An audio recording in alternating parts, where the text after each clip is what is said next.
Ya, jadi untuk pembukaannya ini materi kalkulus 3, Anda sudah belajar kalkulus 1, ya sudah ada kalkulus 2, kalkulus 3.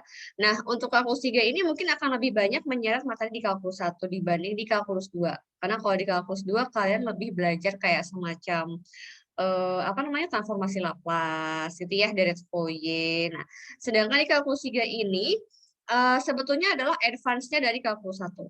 Kalau di kalkulus 1 Anda belajar seperti, limit, turunan, integral gitu ya, deret. Nah, tapi yang Anda pelajari di kalkulus 1, limit, turunan, integral itu, untuk fungsi yang hanya bergantung pada satu variabel. Kalaupun Anda pernah diajarkan yang fungsi 2 variabel, dulu mungkin hanya sekilas, ya.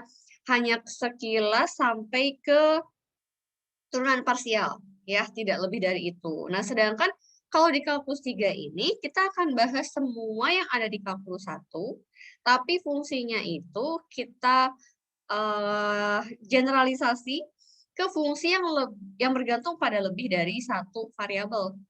Ya, jadi udah dipakai untuk fungsi 2 variabel, 3 variabel, dan seterusnya. Jadi, kalau ngomongin turunan, maka turunan parsialnya seperti apa. Kemudian juga ada kalkulus vektornya ya. Kalkulus vektor itu berarti udah ada vektor, tapi materi kalkulusnya dipakai buat vektor. Jadi fungsinya ada fungsi vektor juga, gitu ya. Nanti Anda akan ketemu yang namanya kalau di kalkulus 1 ada integral biasa, yang cuma satu cacing, maka nanti di kalkulus 3 kalian akan ketemu yang integral lipat 2, integral lipat 3. Nah, supaya mengerti materi tersebut, maka alangkah lebih baik kalau Anda bisa mereview kembali materi kalkulus 1. Gitu, ya. Mungkin langsung aja kali ya, ini ada berapa participants-nya? Sudah ada 8, dengan saya termasuk ini ada 2 ya, ada 2 jadinya. Yang join baru 6, seharusnya ada 11 ya, oke nggak apa-apa. Saya mulai dengan share screen. Kalau dari laptop, saya menjelaskan di Microsoft Word, tidak hanya sekedar tunjuk-tunjuk, tapi saya akan menulis secara live. Ya, seperti biasa, untuk peserta mohon di-mute semuanya. Jika mau bertanya, Anda boleh unmute, ya. Dan pertanyaan bisa diajukan kapan saja. Ya, pertanyaan bisa diajukan kapan saja. Boleh ketika saya menjelaskan, boleh kita membahas soal bareng-bareng. Pokoknya, begitu kalian ingat ada pertanyaan, silahkan langsung tanyakan. Jangan lupa kita diingatkan dengan aturan di video conference rules-nya di sebelah kiri saya ada ya. Jadi kalau bisa aktifkan video, dalam melakukan aktivitas lain, nggak boleh makan minum ya, dan seterusnya. Oke, saya akan mulai dengan share screen.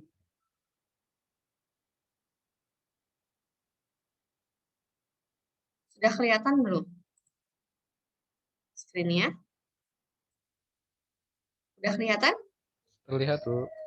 Oke, jadi kita mau belajar kalkulus 3. Kita perbesar dulu ya. Tulisannya kita perbesar dulu juga. Segini terlihat kalau tulisannya sebesar ini? Atau perlu diperbesar lagi? Kelihatan, Bu. Kelihatan ya, oke. Kemudian saya juga beritahu bahwa saya sudah punya banyak video pembelajaran ya. Kuliah online ini ternyata memberikan suatu hikmah juga ya. Kuliah online itu maksudnya nggak cuma di BOL, tapi yang reguler juga akan menjadi online. Memberikan suatu hikmah juga, saya jadi sering bikin video. Nanti seperti kalau di forum, kalau Anda sudah melihat forum, itu saya sudah share link-link video yang sesuai dengan yang berkaitan dengan topik di week pertama ya. Jadi setiap week nanti akan ada video pembelajaran, Anda bisa lihat ya. Nah, kita belajar di kalkulus 3 ini belajar apa sih ya? Jadi kalau kita mereview tadi di kalkulus 1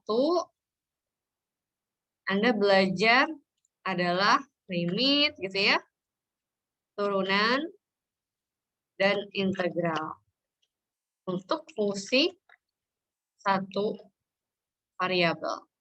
Ada deret juga, tapi saya di sini nggak bawa-bawa deret karena kebetulan di kalkulus 3 nggak ada deretnya.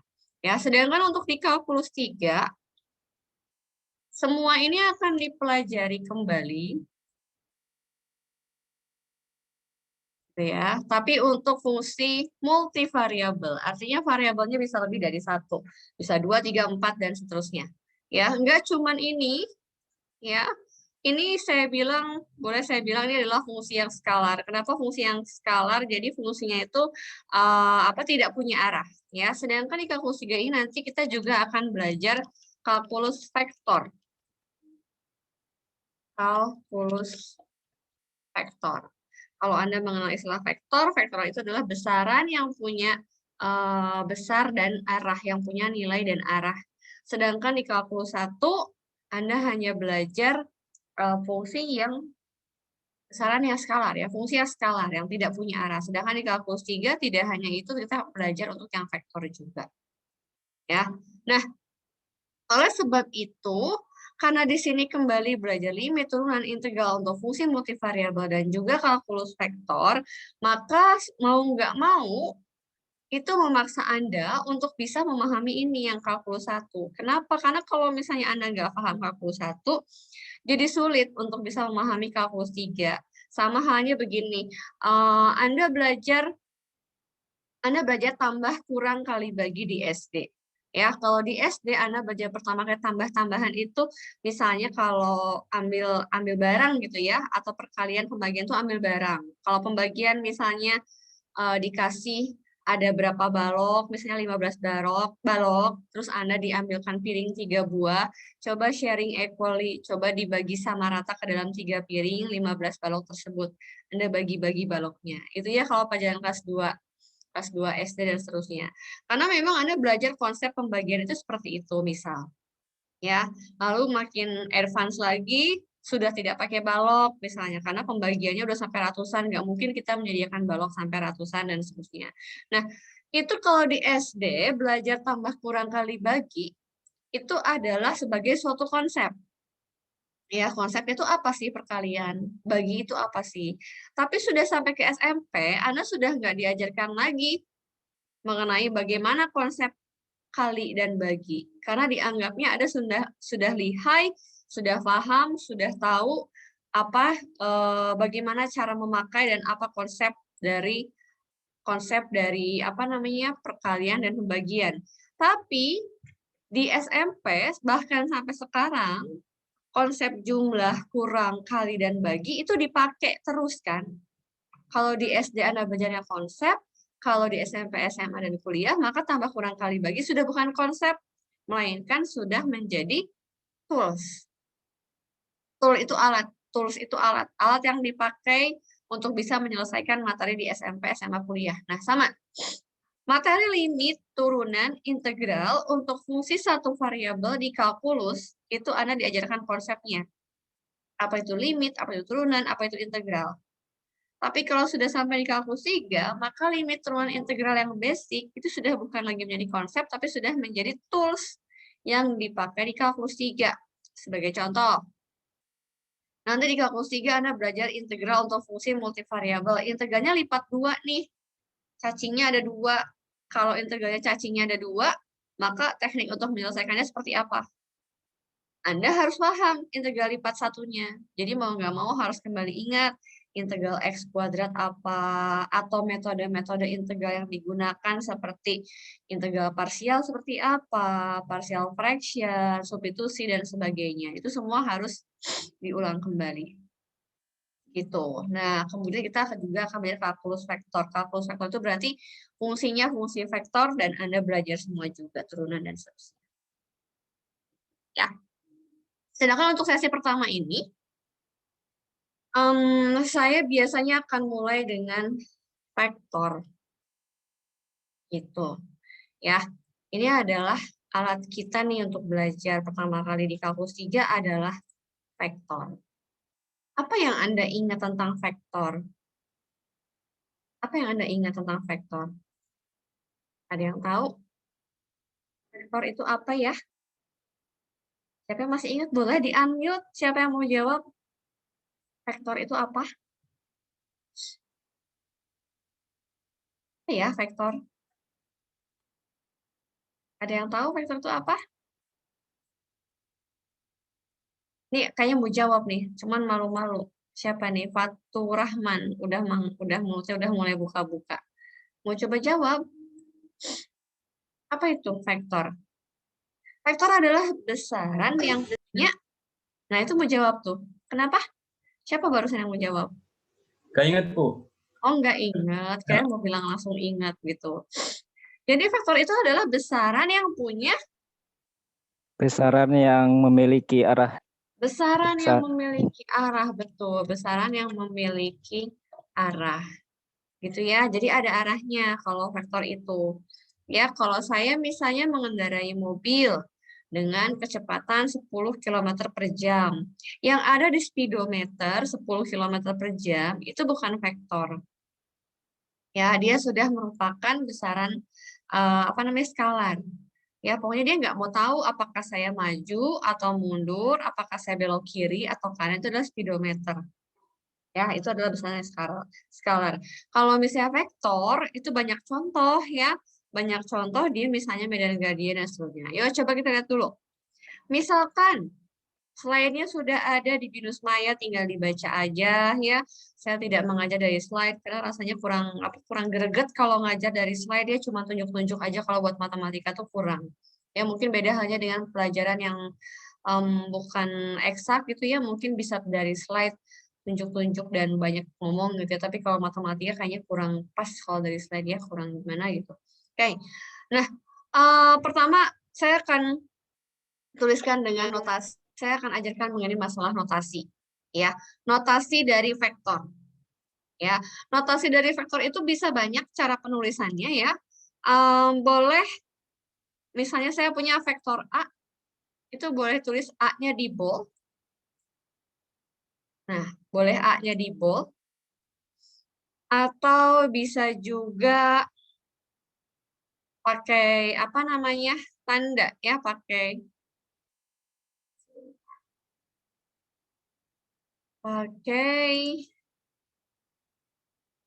wait, mana ya saya menemukan? Saya biasanya pakai type. Tanda vektor di mana ya? Ada yang tahu nggak? Lupa saya nih. Sebelah mana? Ini ya, kali ya. Nggak nemu juga ya. Ada yang ingat nggak sih? Saya cari-cari. Nah, ini dia. Ternyata operator struktur. Nah, ada yang pakai ini. Ya, tapi nggak di bold. Tapi nggak di bold. Kenapa jadi ke bawah begini ya? Oke, ya udah nggak apa-apa. Ada yang pakai A digarisin atasnya. Ada juga di sini ya. Ada juga yang di bawah. Ya, terserah mau di atas, mau di bawah, boleh. Cuman kan kalau ini saya bikinnya pakai Word ya, pakai komputer ya. Kalau Anda pakai tulisan tangan, saya sarankan tidak memakai yang notasi yang pertama. Karena kalau bold-nya komputer sama bold-nya tulisan tangan kita tuh beda. Ya, kalau misalnya bold-nya komputer itu kelihatan, tidak relatif. Semua orang akan punya pandangan yang sama bahwa oh itu di bold, oh itu enggak. Gitu ya. Tapi kalau tulisan Anda saya nggak tahu gitu. Kalau Anda nulis pakai pulpen terus di bold, saya nggak tahu itu di bold atau enggak. Karena boldnya Anda belum tentu bold buat saya. Jadi saya tidak menyarankan penulisan vektor pakai ini. Ya, saya lebih suka kalau pakai tulisan tangan nanti. Anda tuliskan tinggal A tanda panah di atas atau A tanda panah di bawah. Ya, kalau pakai tulisan tangan. Ya. Kalau misalnya saya punya vektor AB, saya punya vektor A, gitu ya. Saya akan coba pakai ini, bisa nggak? Oh, nggak bisa ya. Nggak bisa. Nah, tapi kalau saya mau menjelaskan pakai ini, saya pakainya bold ya, biar lebih cepat. Nah, kalau saya punya vektor AB, jadi notasi vektor itu boleh pakai satu huruf, boleh pakai dua huruf juga. Kalau satu huruf bisa kasih nama, kayak misalnya orangnya dikasih nama Fiska gitu ya. Tapi kalau misalnya saya punya vektor AB, dengan AB-nya adalah suatu titik, ya, vektor AB itu menyatakan ada titik awal sama titik akhir. Ya, ada titik awal sama titik akhir. Menyatakan bahwa A adalah titik awal dan B adalah titik akhir. Ya, jadi kalau saya gambarkan, nih, misalnya ini vektor. Ini vektor. Nah, ini saya punya vektor. Di mana A, di mana B. Vektor itu harus punya arah. Jadi kalau Anda menggambarkan garis, itu nggak boleh nggak boleh tanpa tanda panah. Namanya juga vektor. Jadi kalau saya punya vektor AB, A-nya titik awal, B titik akhir, A-nya di mana coba?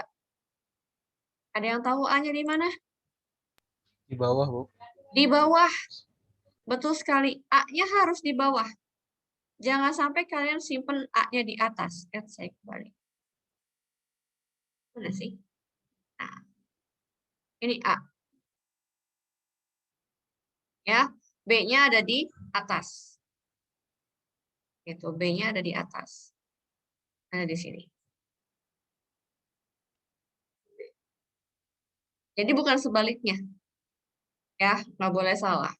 Ini adalah vektor AB. Jadi cara menuliskannya boleh pakai bold, boleh pakai tanda panah. Tapi saya sarankan jika Anda menulis memakai tangan, kalau nanti tugas, itu kalau pakai tangan, saya minta Anda pakai tanda panah di atas atau di bawahnya.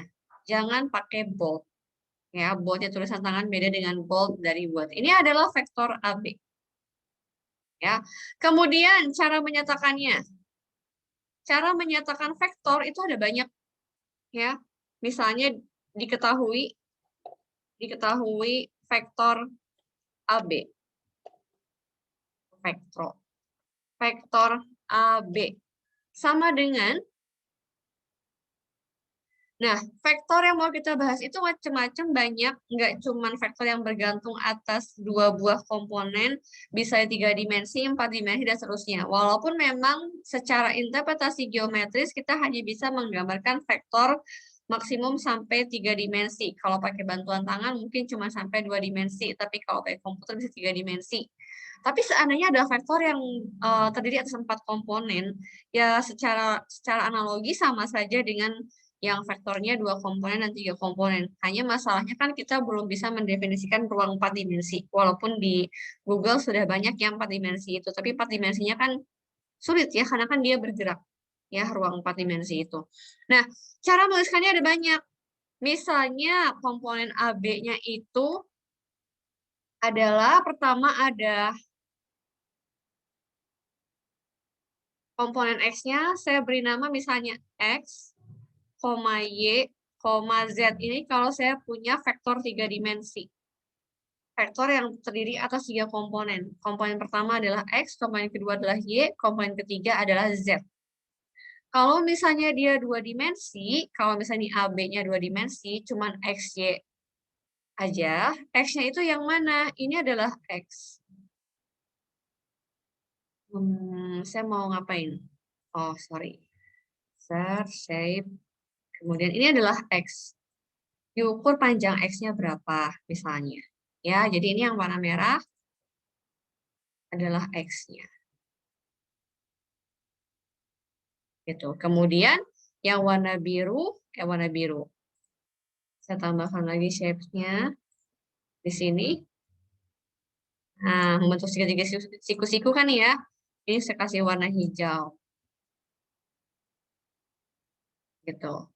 Jadi yang merah adalah X. Terus di bawah ya. Yang merah itu menyatakan X. Yang hijau menyatakan adalah Y-nya.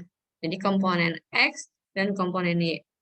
Ya, kalau saya punya 3 komponen X, Y, Z dalam ruang 3 dimensi, berarti tidak bisa digambarkan seperti ini. Ya, tapi dalam ruang 3 dimensi, X, Y, Z. Nah, komponen vektor X, Y, Z ini bisa dituliskan dalam bentuk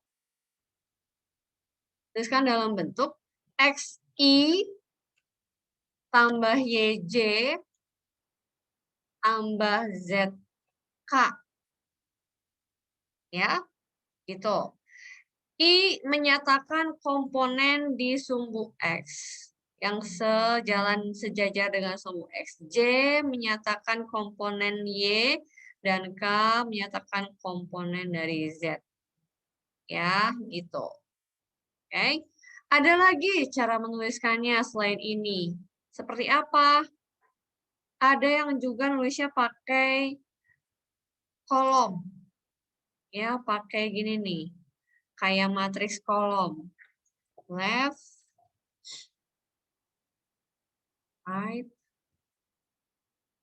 Kemudian di sininya itu diisi dengan matriks. Nah, ada yang tulisnya seperti ini. Ya, di sini diisi dengan X, di sini Y, di sini adalah Z. Ya, gitu.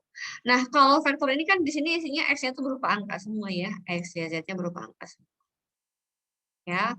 Nah, sekarang misalkan itu kita baru belajar dari awal banget ya, ini baru vektor yang isinya fungsi skalar semua. Nanti tujuan kita terakhir adalah kita mau ke sini ke kalkulus vektor. Ya, kalau kalkulus vektor berarti isi dari komponen IJK-nya itu berupa fungsi. Ya. Nah, sekarang misalnya gini nih. Misalkan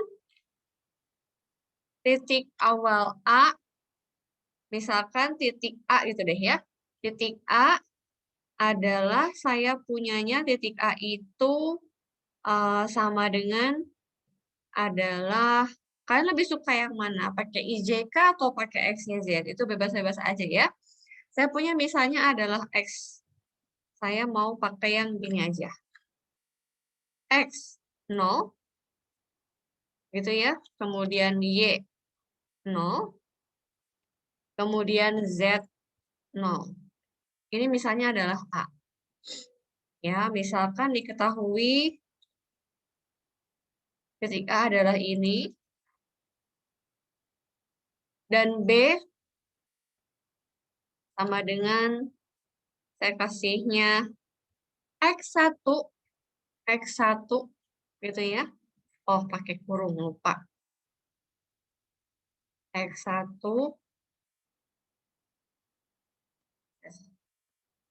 kemudian Y1, kemudian Z1, tutup kurung. Ya, maka vektor AB tidak sama dengan BA. Maka vektor AB itu tidak sama. Ya, tidak sama dengan BA. Tidak sama dengan BA. Ada yang tahu kenapa AB tidak sama dengan BA? Ada yang bisa menjawab? Sebelum saya menjelaskan, ada yang tahu nggak kenapa? AB tidak sama dengan BA-nya kenapa? Karena kalau AB itu berarti yang A kurang B atau B dikurang A. Ada yang tahu nggak? Kalau AB, A adalah titik awal, B titik akhir. Itu selalu yang akhir. Kalau vektor itu selalu yang akhir dikurangi yang awal. Ya, coba bayangkan ini A. A-nya X0, Y0, Z0 koordinatnya. B-nya, koordinat B-nya adalah X1, Y1, Z1. Kira-kira komponen X-nya yang warna merah itu diperoleh dengan cara apa sih? Di sini X0, di sini X1. Kan kalau X itu berarti yang horizontal kan? Berarti panjang yang horizontal ini berapa? Berarti yang akhir kurangi yang awal. Jadi saya punya di sini AB adalah vektor yang B-nya dikurangi dengan A. Titik akhir B dikurangi A. B dikurangi A. Sama dengan, nah ini sama aja dengan saya menjelaskan operasi vektor penjumlahan dan pengurangan. Ya, B dikurangin AB berarti X1 dikurangi X0. Gitu. Ya, komponen Y-nya berarti adalah Y1 min Y0. Sama, Z-nya juga berarti Z1 1 min Z0. Ini kalau AB. Kalau BA, jadi gimana? Ada yang tahu nggak kalau BA seperti apa? Dibalik. Ya, kalau BA berarti bukan B min A, tapi adalah A min B. A min B. A min B.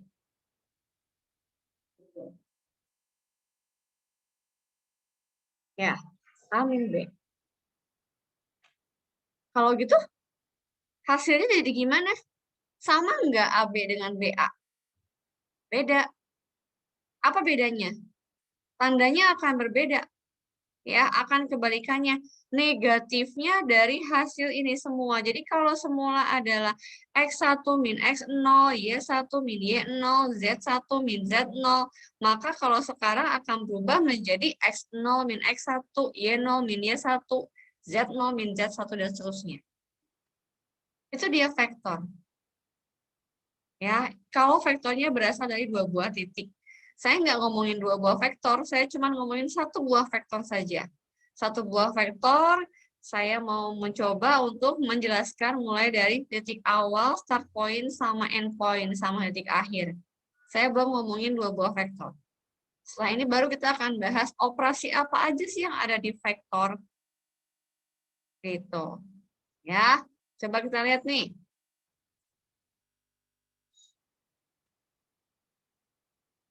Oke, sekarang operasi, jika tidak ada pertanyaan selanjutnya, operasi yang ada pada vektor. Ada operasi apa aja? Ada penjumlahan. Saya pisahkan dulu. Misalkan vektor A adalah vektor A-nya adalah A1, A2. Bu, kok dari tadi Ibu kayaknya ngejelasinnya cuman yang 3 dimensi aja ya, Bu. Kalau 4 dimensi gimana? 5 dimensi sama aja ya. Tinggal di bawah logikanya yang sama. Mau dia 2 dimensi, mau 3, mau 4 sama aja. Ini berlaku untuk semua, untuk berapapun komponen vektornya ya. A2 kemudian misalnya adalah A3. Tapi yang bisa diinterpretasikan secara geometris cuman vektor di 2 dimensi dan 3 dimensi. Yang 4 udah nggak bisa. Ya, misalnya A-nya adalah saya punya vektor nih. Saya kasih bold, hati-hati. Kalau yang tadi A sama B-nya titik. A titik, B juga titik. Kemudian saya definisikan vektor AB. Yaitu yang mulai dari A berakhir di B. Kalau BA awalnya di B, akhirnya di A. Ya, kalau sekarang adalah operasi vektor. Jadi saya punya A-nya udah merupakan vektor. Saya nggak tahu lagi starting point-nya di mana. Ya, starting point-nya di mana. Yang penting vektor A ada seperti ini. A1, A2, A3. Nah, kalau saya punya ini, saya gambarkan nih. Misalkan A-nya saya kasih ini A. A-nya warnanya, ya maksud saya ini weight-nya. Ini vektor A. Mau saya simpan di sini, atau mau saya simpan di sini. Ctrl C, Ctrl V. Ini sama nggak sih kedua buah vektor ini? Sama nggak? Sama ya.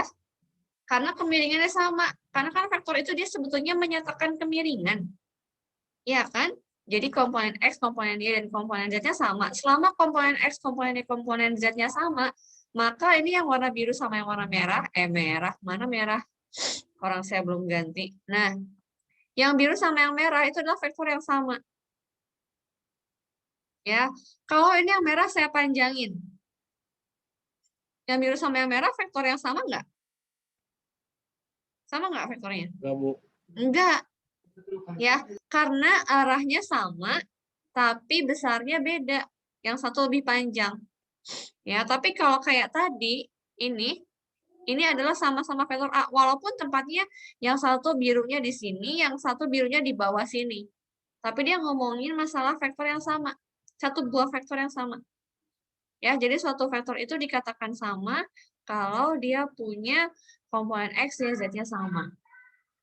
Gitu ya. Nah, itu adalah masalah kesamaan vektor. Ini saya buang satu. Kemudian saya misalkan B dan B. Saya punya dua buah vektor, tapi ini sekarang saya kasih nama B. Ini juga dalamnya saya ganti, saya modif, saya ganti semua jadi B. Ini B. Ya. Ini yang A itu yang saya kasih warna biru. Ya. Misalkan ini ya. Yang warna biru. Yang warna biru. Ya, dan B yang warna merah. Mana, Bu? Belum saya gambar, tenang. Insert. Kemudian, oh. Nah, ini saya bikin lagi. Saya bikin sembarang vektor. Misalnya B-nya gini. Ya, ini B-nya. Nah, yang warna merah adalah vektor B. Ya. Kemudian, A sama B ini nggak harus numpuk. Terserah aja mau di mana. Mau kayak gini juga boleh hubungan antara A sama B ya. Mau kayak gimana juga boleh. Yang penting arahnya saya tetap ke sini. Panjang yang biru tetap segitu, panjang yang merah tetap segitu, arahnya sama. Tapi saya bisa menggeser-geser dimanapun posisinya. Ya. Nah, operasi apa aja yang ada di vektor? Ya. Pertama kali adalah ada besar vektor. Besar vektor atau norm vektor. Norm vektor itu maksudnya adalah panjang vektor. Panjang vektor. Jadi cuma bisa dibahas untuk satu buah vektor, A atau B saja. Ya. Siapa yang tahu besarnya vektor? Norm vektor itu notasinya adalah mutlak. Mutlak, katakanlah A. Ada yang tahu berapa besarnya vektor A? Kalau A-nya adalah A1, A2, A3, ada yang tahu nggak? Ada yang tahu? Besarnya apa? Adalah akar dari siapa? A1 kuadrat. A1 kuadrat. Ya, tambah A2 kuadrat. Ya, tambah A3 3 kuadrat. Ada yang tahu nggak kenapa bisa rumusnya begini? Ada yang tahu nggak? Coba kita gambarkan di 3 dimensi. Ada nggak sih gambar 3 dimensi? Saya juga lupa ada apa enggak ya.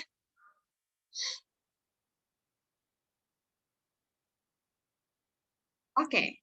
Ada nih. Ada nih tadi. Nah, ini dia. Coba kita bikin bantuan pakai ini. Kalau 3 dimensi itu berarti vektornya anggap aja kayak vektor diagonal ruang. Kalau diagonal sisi itu namanya berarti adalah vektornya masih di 2 dimensi. Kalau diagonal ruang kan berarti dia adalah vektornya di diagonal ruang. Kalau yang vektornya 3 dimensi. Ya, coba deh kalau nggak ngerti pakai bantuan ini. Andaikan ini cuman 2 peubah aja, 2 peubah. Cuman 2 komponen, cuman ada A1, A2 aja. A3-nya saya coret dulu. Nggak ada A3. Berarti A1 ini adalah komponen yang bersesuaian dengan sumbu X. Ya enggak? Ya, yang bersesuaian dengan sumbu X. Nih. Ini. A1. A1. Ini saya kasih warna hijau. Saya tebelin. Tuh. Warnanya hijau. Ini adalah A1. Kemudian, saya tambahkan lagi. Ini. Katakanlah A2. Pakai hitung aja. Oh, ini kan siku-siku. Kalau yang hijaunya sebesar A1, yang hitamnya sebesar A2, berapakah panjang yang warna biru? Pakai rumus apa ini berarti namanya? Pitagoras, Bu. Pitagoras. Ya, jadi Pitagoras. Ya, panjangnya A1, tingginya A2, maka ini yang biru panjangnya adalah pakai Pitagoras, A1 kuadrat tambah A2 kuadrat. Tapi kalau dia di 3 dimensi, maka kita punya kubus tadi. Kita punya kubus tadi. Kalau Pitagoras itu untuk diagonal sisi, yang ada di sisi-sisi kubusnya atau baloknya. Tapi kalau diagonal ruang, dari sudut yang paling kiri paling depan, kiri depan bawah, ke kanan atas belakang. Itu berarti diagonal ruang. Kalau diagonal ruang berarti alasnya adalah diagonal sisi yang bawahnya.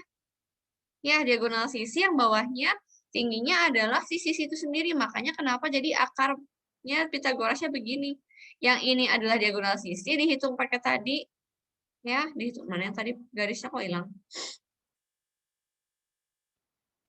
Nah, yang ini adalah pakai diagonal sisi yang birunya ini. Kemudian diagonal ruang pakai ini semua. Nah, ini bisa dikembangkan untuk yang 4 dimensi. Ya, mau dia A1, A2, A3, A4 pun jawabannya sama seperti ini. Jadi ini adalah norm atau besar vektor. Bagaimana dengan yang B? Sama aja, berarti akar B1 kuadrat tambah B2 kuadrat tambah B3 kuadrat. Gitu. Ya, selanjutnya ada penjumlahan vektor. Ya, kalau penjumlahan vektor A tambah vektor B, berarti kayak gimana? Ada yang tahu gimana cara menjumlahkan vektor A sama vektor B? Tinggal dijumlahkan masing-masing komponen yang bersesuaian. Jadi kayak misalnya A1 gitu ya, ditambah dengan B1.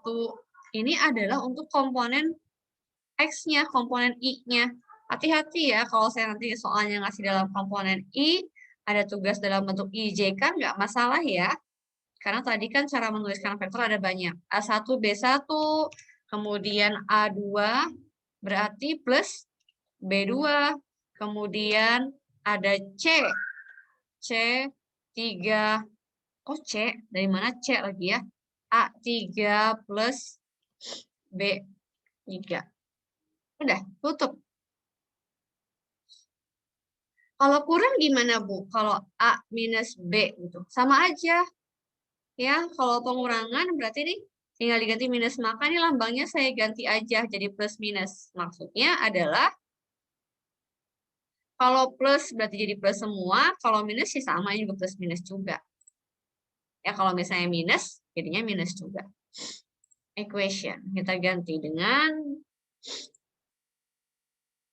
kodenya minus plus ya. Saya nanti khawatir kalau kalian, oh ini ada.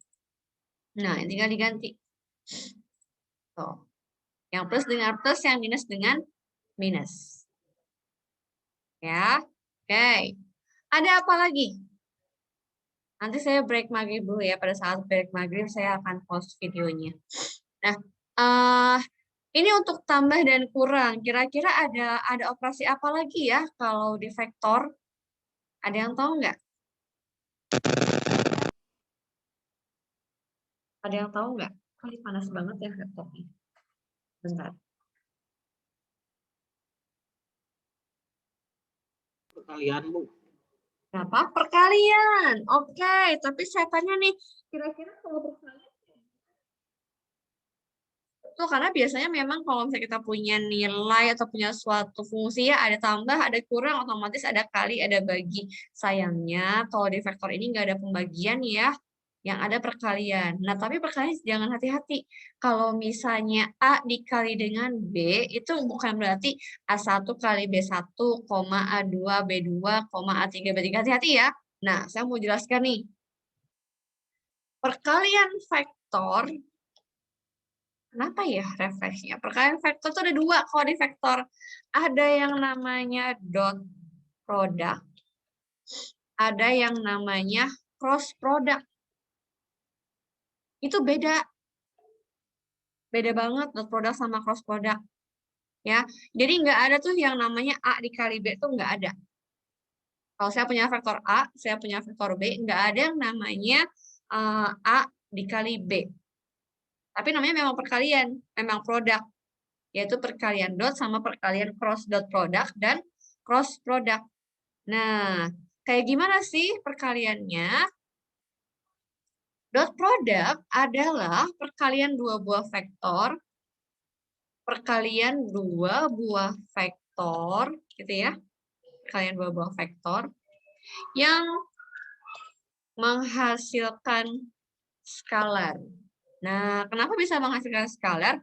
Karena dot product itu notasinya adalah pakai bulatan. Mana ya? Ada tidak?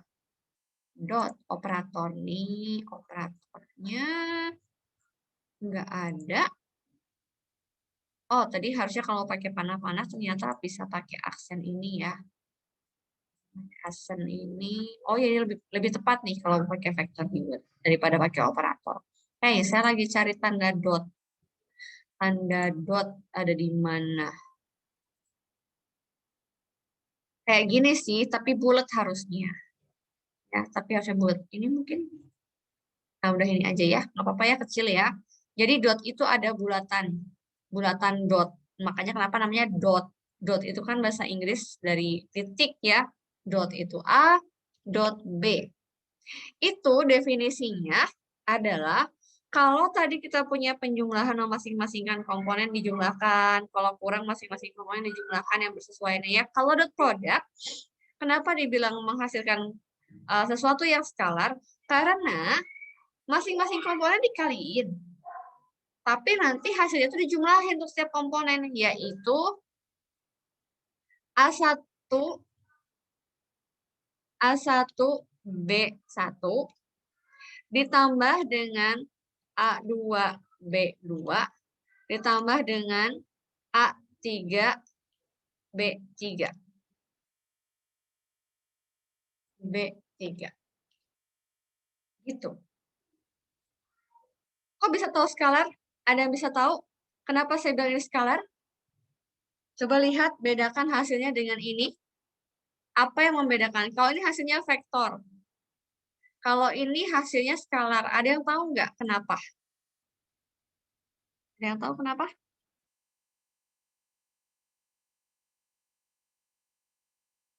Siapa yang tahu kenapanya?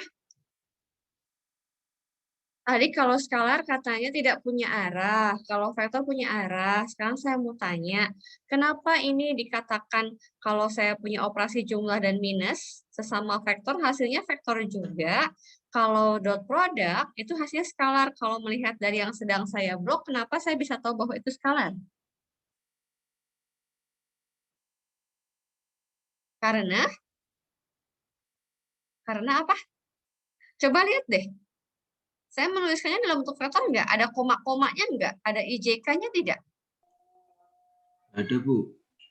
Emang ada IJK-nya atau komanya? Nggak ada. Hah? Nggak ada. Nggak ada. Oh iya, Pak Mulasin banyak nggak ada. Ini tuh nggak ada tanda IJK-nya. Juga nggak ada koma-komanya. Bayangin aja kalau misalnya dikasih angka. 2 dikali 3, tambah 3 dikali 4, tambah 5 kali 6. Hasilnya suatu nilai atau ada 3 buah nilai. Kan cuma satu nilai. Makanya skalar. Tapi kalau yang ini, 2 tambah 3, 3 tambah 4, 5 tambah 6. Saya bisa punya 3 buah nilai. Masing-masing penghubungnya pakai koma. Berarti kan itu dia adalah perkalian apa? Hasilnya vektor. Tapi kalau dot product ini hasilnya skalar. Satu lagi. Kalau misalnya kita punya cross product, antara A dan B, ini adalah perkalian dua buah vektor. Sekarang menghasilkan vektor lagi. Kenapa? Karena kita punya rumusnya. Nih ya, itu. Saya punya A, lambangnya adalah pakai kayak XP, kayak perkalian beneran ya, cross. Gitu. Makanya kenapa namanya cross, karena begini, cross. A cross B akan sama dengan determinan. Pernah ingat istilah determinan nggak? Tahu nggak determinan itu apa? Ada yang tahu nggak? I, J, K. Ini jadi determinan kalau cross product baris pertama diisi dengan komponennya, yaitu komponen I, komponen J, komponen K, komponen X, komponen Y, komponen Z. Z. Nah, apa yang membedakan dot product sama cross product? Kalau dot product, coba diamati baik-baik. Apakah A dot B sama dengan B dot A? Sama nggak dengan B dot A? Sama. Karena dibulak-balik A1B1 sama aja dengan B1A1. Ya, kemudian A2B2 sama aja dengan B2A2. Jadi saya bilang A dot B sama dengan B dot A. Sekarang saya tanya, kalau A plus B sama nggak dengan B plus A? Sama ya. Aduh, ada anaknya lucu. Kalau B min A sama nggak dengan A min B? Beda ya. 2 kurangin 3 itu berbeda dengan 3 dikurangi 2. Jadi kalau A min B tidak sama dengan B min A. Nah, sama A cross B itu nggak akan sama dengan B cross A. Kenapa? Mari kita lihat. Yang A inputkan komponennya ada A1. Kemudian ini di sini ada A2. Kemudian di sini ada A3. Yang di sini B1, ini B2, ini B3. Ya, saya nggak tahu, kalian dapat mata kuliah aljabar linier nggak? Dapat nggak sih? Dapat nggak? Matematik. Apa? Diskrit matematik. Oh, diskrit matematika. Oh, nggak ada kalau di situ. Kalau di diskrit matematik nggak ada determinan ya. Oke, kalau begitu saya langsung kasih aja rumusnya ya, karena kalian nggak dapat aljabar linier. Jadi kalau misalnya A cross B, kenapa menghasilkan vektor? Mungkin kalian nggak akan tahu ini kenapa dari sini bisa langsung saya tulis begini ya. Ini kalian terima aja. Jadi hasilnya itu adalah I. Yang ini adalah A2B3 gitu dikurangi A3B2. Ini komponen I. Jadi ada I-nya nih. Gitu ya. Kemudian min dalam kurung sekarang komponen J-nya. A1 B3 minus A3B1. Ini udah azan ya, nanti tanggung habis ini. Ini komponen J. Kemudian ditambah dengan yang komponen K. Nah, ini dapat rumus dari mana, Bu, kayak gini? Nah, sebetulnya dapat rumus ini karena saya bisa menghitung determinan dari suatu matriks. Sayangnya, kalian tidak, karena nggak dapat kuliah aljabar linier, jadi mungkin bingung. Oh, atau gini aja. Kalian di SMA pernah dapat determinan, kan ya? Pernah ketemu determinan nggak sih di SMA? Nah, harusnya ya. Jadi sebetulnya itu yang pakai sarus di garis-garis gitu. Tahu nggak? Ya mungkin lupa. Ya saya paham mungkin lupa. Tapi pernah nggak? Mungkin caranya lupa, tapi pernah ingat nggak ada yang kalau matriks terus tambahin lagi dua kolom terus di garis-garis ke bawah Yang sama di garis miring itu. Iya, benar. Miring. Miring ke bawah sama miring ke atas gitu ya. Tapi mungkin saya nggak sempat nerangin di sini karena habis waktu. Tapi kalau misalnya kalian penasaran, sebetulnya cross product ini pakai determinan. Nah, cara untuk mencari determinannya Anda boleh cari di Google ya, yang pakai sarus miring-miring tadi kata Pak Hasin itu. Ya, ini dapatnya adalah A1B2. Jadi nggak cuma sekedar rumus hitung-hitung biar rumus jadi turun dari langit ya, tapi dari determinan. Determinan dicari dapatnya ini A1B2 minus A2B1. Ini untuk komponen K. Nah, dari sini kelihatan nih, kalau A dot B itu menghasilkan sesuatu yang skalar karena nggak ada komponen IJK-nya atau nggak ada koma-komanya. Kan tadi cara menuliskan vektor, saya bilang cara menuliskan vektor ada banyak ya. Bisa pakai koma-koma, bisa pakai komponen I, komponen J, komponen K. Nah, untuk yang kali ini memang saya lebih biasa pakai IJK ini. Karena di sininya ada komponen IJK. Nah, ini A cross B itu tidak akan sama ya, tidak akan sama dengan B cross A. B cross A. Itu nggak akan sama. Hati-hati.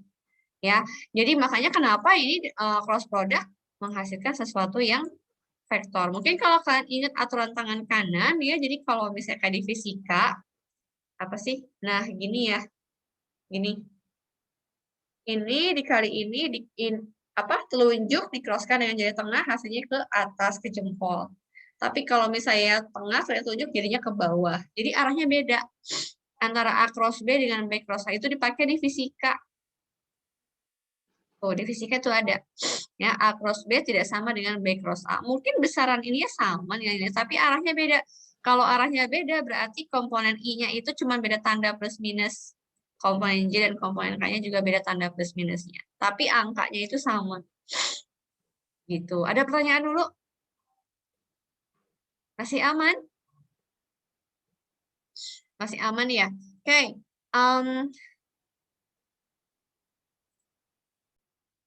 Ya, kita lanjutkan lagi ya. Ya, tadi kita sampai kepada bahwa A cross B tidak sama dengan B cross A. Gitu. Oke. Nah, mungkin sekarang kita interaktif aja kali ya. Nah, sekarang kalau misalnya perkalian dengan, ini kan tadi perkalian vektor ya, antara dua buah vektor terus dikalikan gitu ya. Nah, sekarang kalau misalnya vektornya dikalikan dengan suatu konstanta A, gimana? Masih pakai A dan B yang sama ya. Masih pakai A dan masih pakai B.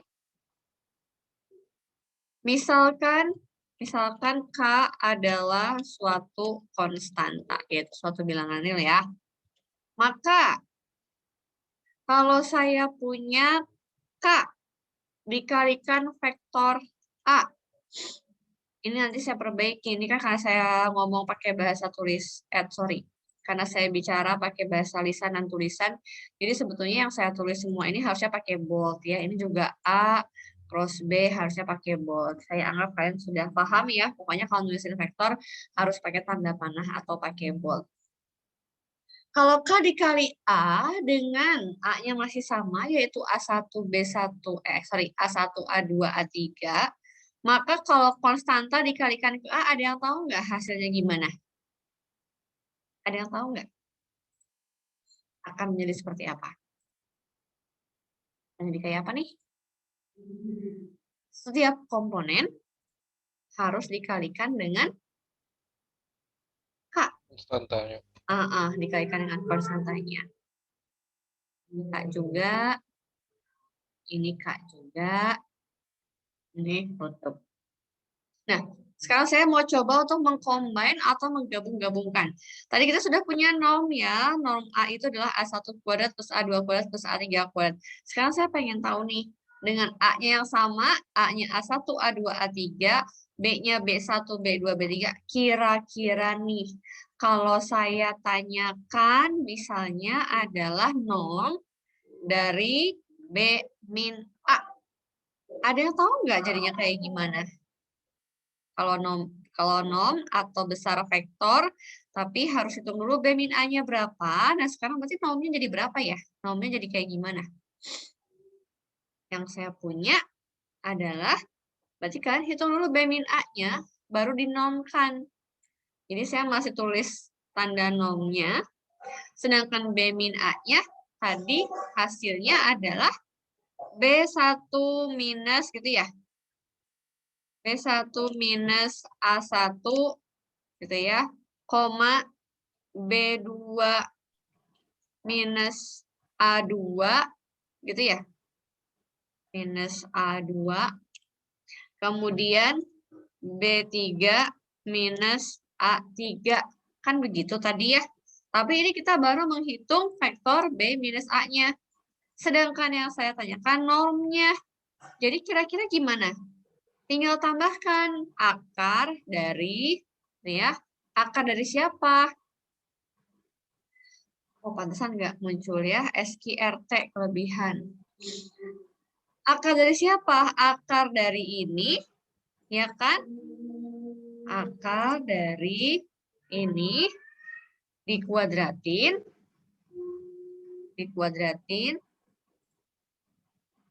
masih pakai kurung juga. Itu ditambah dengan yang ini dikuadratin. Dikuadratin ditambah dengan yang komponen ketiga. Komponen ketiga dikuadratin. Ini nanti nggak harus dihafal. Kalau kalian memahami, meresapi baik-baik, nanti kalian ini hafal sendiri. Nah, jadinya seperti itu. Kalau B min A dan seterusnya. Gimana nih? Ada pertanyaan nggak? Itu ya konsep vektor untuk pertemuan pertama kita warming up aja dulu. Kita masih kasih yang simple-simple aja. Ya. Itu yang di koma, kenapa jadi plus, Bu? Oh, oke, siap. Nah, coba lihat. Sebelum saya menjawab kenapa yang koma berubah menjadi plus, coba lihat yang ini deh. Nah, coba dilihat ini. Besarnya A. Vektor A saya adalah A1, A2, A3. Tapi ketika mencari norm atau besar dari vektor A, maka ada akar, kemudian komponen A1 dikuadratkan, dijumlah dengan A2 dikuadratkan, dijumlah. Tadi gara-gara apa nih? Gara-gara pakai Pitagoras. Pitagoras. Jadi walaupun asalnya koma, tapi penjelasannya bukan hanya sekedar koma berubah jadi plus ya. Jadi Anda bayangkan kalau yang hijau ini sumbu X, ya komponen X, yang hitam ini komponen Y, maka yang warna biru adalah berarti X kuadrat tambah Y kuadrat diakarkan. Ya enggak? Jadi kalau misalnya saya punya vektor A, komponennya adalah A1, A2, A3, otomatis saya kuadratkan masing-masing lalu dijumlah. Nah, sekarang saya jawab yang pertanyaan Muhsin tadi ini.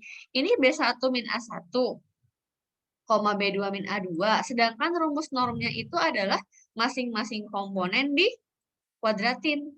Terus dijumlah. Berarti kalau gitu, komponen yang pertama ini dikuadratkan, komponen yang kedua ini juga dikuadratkan, komponen yang ketiga juga dikuadratkan. Nanti hasilnya total dijumlahkan gitu. Ada pertanyaan nggak? Bisa? Clear, Pak? Pak atau Adik? Jelas, Bu. Ya, oke. Yang lain ada pertanyaan nggak?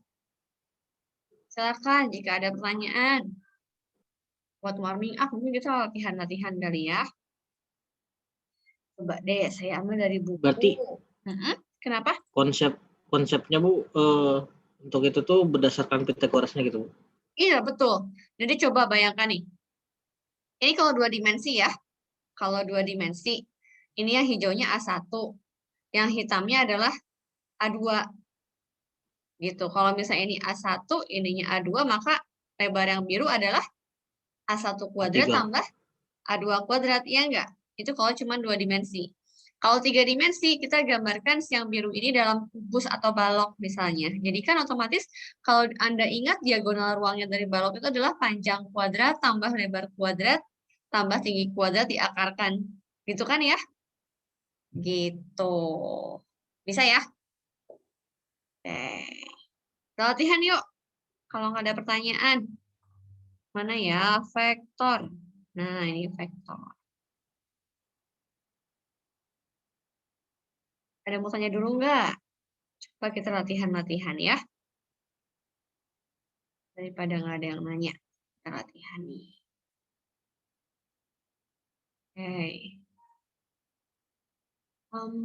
Kalian punya buku e-booknya nggak sih? Dikasih nggak sih?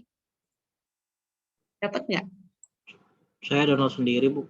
Nggak dapat sih kalau dari ini apa? Reference. Oke.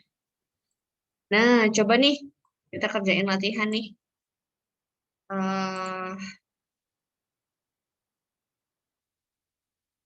Mau yang mana dulu nih? Mau nomor berapa dulu yang dibahas? Ada gabungan nih. Nah, kita coba aja dulu yang ini ya, yang terakhir ya. Ada apa namanya perkalian dengan ini yang nomor 26 terakhir ini kayak semacam udah gabungan semua ya, ada dikalikan dengan konstanta, kemudian juga ada jumlah, ada kurang dan ada cross product segala macam. Ya, yuk kita lihat. Ingat bahwa sama seperti di SD, SMP, SMA kita pertama kali ya harus apa namanya? Kerjakan yang berada di dalam kurung duluan. Ya, yang ada di dalam kurung duluan. Apa tuh? Misalnya kita mau bikin 3A. Berarti kita bikin dulu 3A. 3A. Ya. Di sini A-nya adalah vektor. Vektor siapa? Dia pakainya IJK. Boleh nggak sih kalau misalnya Anda mau ganti? Boleh, boleh banget. Ya. Di sini A-nya adalah I min J plus K. Saya simpankan 3 karena dikalikan dengan konstanta 3. Terus IJK-nya saya ganti pakai koma boleh. Kalau Anda lebih suka pakai IJK, silahkan. Ya, saya lebih suka pakai koma. Nggak masalah, saya sama Anda beda. Saya punya 1, min 1, 1. Ya, karena I min J plus K. Di soal let A-nya I min J plus K. Jadi 1 min 1, 1. Dan ini hasilnya, otomatis kalian bisa hitung sendiri 3. Nah, yang kayak gini-gini harus sudah lancar ya. 3. Selesai. Ini untuk 3A-nya. Ada apa lagi? Ada A min 2B plus 3C. Oke. Ada A minus 2B plus 3C. Oke. A-nya diisi dengan 1 min 1, 1. Minus 2B. Saya boleh ya kalau langsung lihat B-nya. Oke, kalau bingung, saya bikin dulu ini 2. B-nya adalah 2, min 3, saya salah lihat ya, B-nya 2, 3 ya. 2, 3, min 1. Kok bisa begitu, Bu? Karena B-nya adalah 2I plus 3J min K. 2, 3, min 1. Kemudian plus 3C. Plus 3 dalam kurung C. C-nya siapa? C-nya ada min I plus J plus 2K. Jadi kita punya min 1, 1, 2. Nah, kalau jumlah sama kurang sama perkalian skala hasilnya harus vektor juga kan ya, ingat. Jadi saya punya ini yang bersesuaian saya operasikan 1 min 2, min 2 ini dikali 2 min 4 ya. 1 kurangi 4 min 3, min 3 kurangi 3 ini min 6. Coba dicek siapa tahu saya salah. Komponen pertamanya adalah 1 min 4 min 3. Min 1, min 4, min 3, min 3, min 6. Yang tengah-tengah ada min 1, ada min 6, min 1, min 6, min 7, min 7 tambah 3, min 4. Kemudian yang terakhir adalah 1 tambah 2, 3 tambah 6. Ada 9 di sini. Sudah. Tapi saya baru mengerjakan yang 3A sama A min 2B plus 3C. Sekarang kita kerjakan cross-nya. Ya.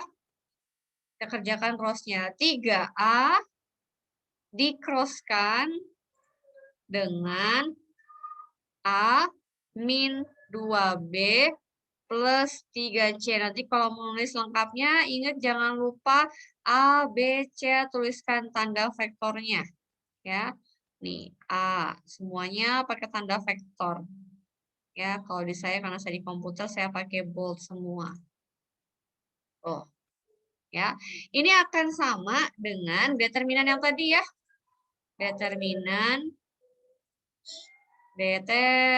mana ya tadi? Ini. Di sini. Kemudian, salah. Ini kita ambil nilai 3. Jangan lupa di sini adalah I, J, K. Jangan salah simpen. Ini 3A duluan. Kalau 3A-nya tulis duluan, berarti yang di baris kedua diisinya 3A. Komponen 3A adalah ini ya. 3 min 3, 3. Simpennya di sini di baris kedua. Jangan di baris yang terakhir, nanti jadi salah. Min 3, 3. Yang ini bawahnya hasil dari A min 2B plus 3C. Min 6, min 4, sama 9. Ya, sama dengan, ingat-ingat caranya, ya, ingat-ingat caranya pakai sarus tadi itu. Kalau saya udah lupa pakai sarus, saya pakainya yang aljabar linear ya. Jadi saya pakai ini min 3 dikali 9, caranya gitu. Kalau kalian mau tahu caranya biar cepat gini. I ada di baris berapa? Ini namanya baris, sorry. Yang baris itu yang horizontal, kalau yang vertikal namanya kolom. Ya. I ada di baris keberapa, kolom keberapa? Ada yang tahu? Satu-satu. Ya. Tutup baris pertama, tutup kolom pertama. Yang sisa mana? Ini min 3, 3, min 4, sama 9. Dari sisanya itu cari determinannya. Caranya, min 3 dikali 9. Dapatnya min 27. Dikurangi, kali silang ya. 3 dikali min 4. Min 12. Min 12 ketemu min jadi plus 12. Itu caranya. Yang J itu harus minus. Jangan tanya kenapa, karena itu dari yang aljabar linear itu ya. Kalau kalian masih nggak paham, pakai yang seharus aja. Jadi yang I dikasih tanda positif, yang J dikasih tanda negatif. Sekarang saya tanya, yang J ini di baris berapa, kolom berapa? Baris 1 kolom Kedua. Oke. Ada perempuan yang jawab. Baris 1 tutup, kolom kedua tutup. Sisa yang mana? 3, 3, min 6, sama 9. 3 ini dikalikan ke 9. 27. Dikurangi dengan 3 yang ini dikalikan min 6. Min 18. Ketemu min. Plus 18. Ditambah dengan K. K ada di baris berapa? Pertama, kolom ke-3. Tutup baris pertama, kolom ke-3. Maka saya punya 3 dikali min 4, 3 yang ini, dikali min 4, min 12. Kemudian, ini dikurangi dulu ya. Determinan itu kan kalau saya punya matriks A, B, C, D, berarti kan AD min BC determinannya ya. Yang K berarti 3 min 4 min 12 dikurangi dengan min 3 kali min 6. 18. Nah, itu dia. Ternyata nggak cukup ya. Maka ini hasilnya berapa? Udah tinggal langsung. Min 27 tambah 12 berarti min 15. I. Gitu. 27 tambah 18, 30, 45. Min 45J. Min 12, min 18, min 30K. Gitu. Contoh ini menunjukkan perkalian dengan skalar, kemudian mengurangi dan menjumlahkan, kemudian ada cross product juga. Bisa sampai sini? Saya. Nah, ini untuk pertemuan hari ini nih cukup di vektor dulu. Nanti pertemuan berikutnya kita yang lebih lengkap lagi. Karena kita nggak ketemu tiap minggu, tapi untungnya tiap week, tiap materi, tiap week videonya udah banyak. Ya, jadi saya tinggal kirimkan link-linknya nanti. Ada pertanyaan dulu sampai sini? Bisa? Untuk siapa nih? Hafiz, Bu. Ya, gimana Hafiz? Untuk penggunaan dot produknya itu kayak gimana? Emil untuk determine saat harus pakai cross atau pakai dot. Oh, belum. Anda belum diminta untuk misalnya kapan menggunakan pakai dot, kapan menggunakan pakai cross. Nanti dot dan cross ini biasanya digunakan untuk materi-materi setelahnya, kayak misalnya teorema divergensi dan seterusnya. Tapi itu kalian masih belum belajar, masih jauh ke depan. Jadi untuk sementara, untuk materi sampai di week 1, tidak ada problem yang diberikan dalam bentuk misalnya soal cerita atau apapun bentuknya, terus Anda diminta menentukan sendiri apakah pakai dot atau cross, enggak. Ya, jadi ini kayak cuman baru suatu alat aja, suatu alat untuk menghitung ke depannya. Jadi pasti kalau di awal-awal cuma dikasihnya tipe soalnya kayak begini. Dikasih tahu A-nya, dikasih tahu vektor ABC-nya, terus Anda disuruh menghitung kayak nomor 21 sampai 26. Jadi Anda nggak perlu menentukan lagi kapan pakai cross, kapan pakai dot product. Tapi berarti nanti selalu pakai cross ya, Bu? Tadi dulu. Selalu pakai. Bentar, saya bilang tadi kalau di awal itu problemnya sudah dikasih. Anda bisa melihat nomor 21 sampai 26 enggak? Iya, Bu. Ya, Bu. Bisa. Nah, ini berarti udah dikasih belum? Kalau nomor 25 pakai apa? Oh, ya. Nah, kalau saya sedang mengerjakan yang nomor 26. Iya, nggak ada dotnya sama sekali. Jadi maksudnya kapan Anda pakai cross, kapan pakai dot ya tergantung dari soal aja. Soalnya dimintanya apa. Kalau nanti di materi-materi ke depannya baru Anda harus bisa menentukan sendiri. Kira-kira pakai dot atau pakai cross, tapi itu belum sampai ke sana. Gitu. Kalau untuk awal-awal kita baru sampai Anda tahu definisi dot product, Anda tahu definisi cross product, kapan dipakainya tergantung dari problem yang dikasih. Itu ya, clear ya? Clear, Bu. Oke, ada lagi pertanyaan? Kalau nggak ada, saya mau absen nih. Oke, kalau gitu saya absen ya. Ini mata kuliah untuk materi hari ini sudah